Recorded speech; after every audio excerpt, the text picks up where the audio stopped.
Hello, hi! Si Mamiya po ito. Welcome to my channel. Ngayon ay gumagawa ako ng tusino.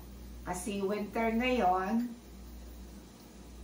at mahal ang tusino sa labas, sa grocery store.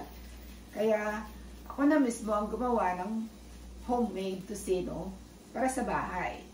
Kasi para tumagal.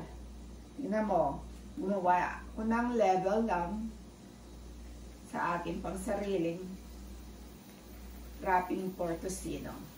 Ito yung tusino ko. Dami oh.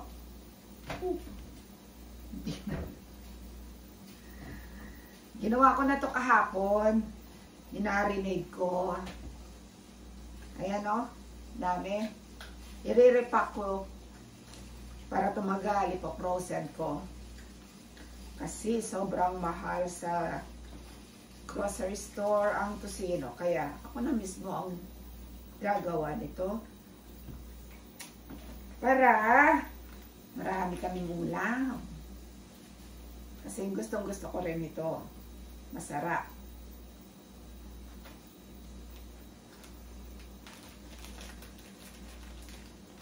Ayan siya oh. Pork tusino ito.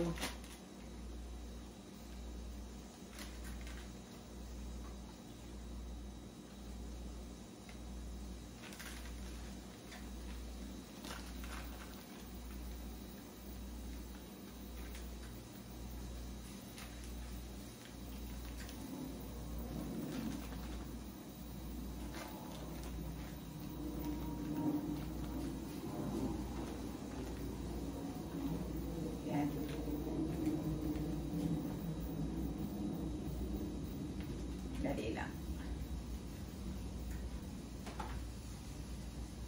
Lagyan muna natin dito. Para hindi magmamantsa.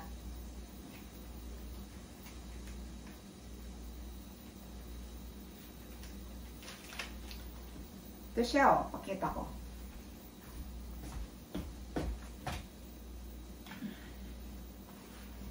Ito. Pork tusino. Dami oh.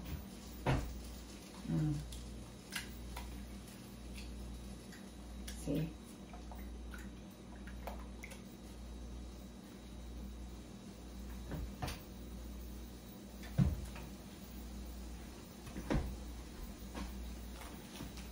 Yung iba, niluluto ko na para matikman ko yung fresh na tusino. Kasi ito frozen ko.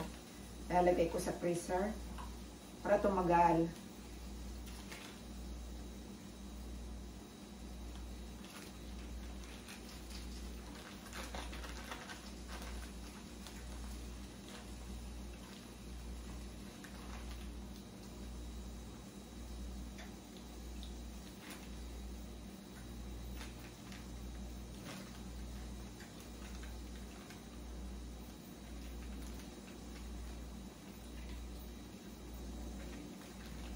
Ito siya oh. Ganito lang. Ito. Yan. Diba? Ganito rin ang ginagawa sa grocery store eh.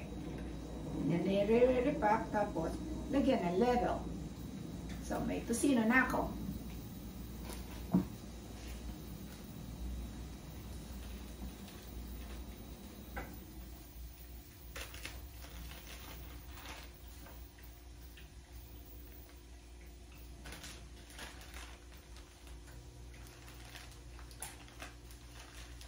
Kung gusto nyo magtimpla nito, nilagyan ko na ng ng 7-Up.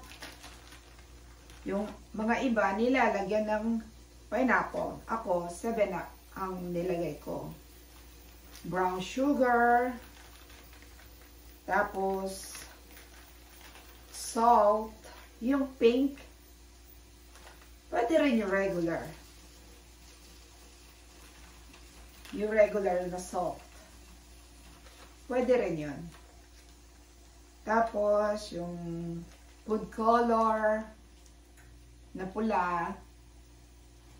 Yun. Kasi, parang nasanay na tayo dun sa tosinong pula, di ba? Kung walang kulay kasi, parang maputla. Ako parang, gusto ko rin yung may kulay. Kaya nilagyan ko ng pangkulay yung sa akin tosino. Yung food color. Yun.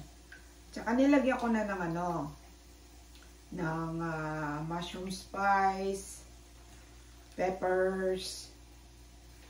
Yan. Ito. Hinalo ko na rin yung mantika. Kasi ayan maraming mantika. Hindi mo naman maano yan Maalis. Maalis pero kasama rin din yung pampasarap kasi yung taba-taba. Yung taba ng baboy. Pampasarap din kasi doon sa tosino.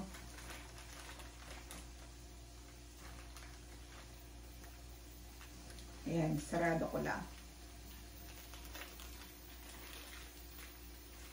Ayan, see?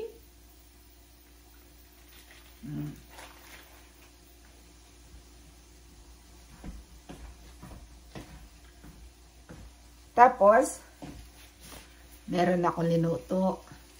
Tingnan natin yung linuto ko. Eto.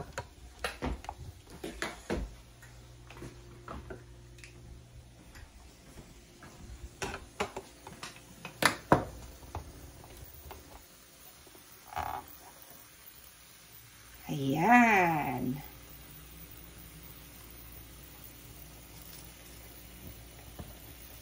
Wow, ang masarap na siya. Ayan.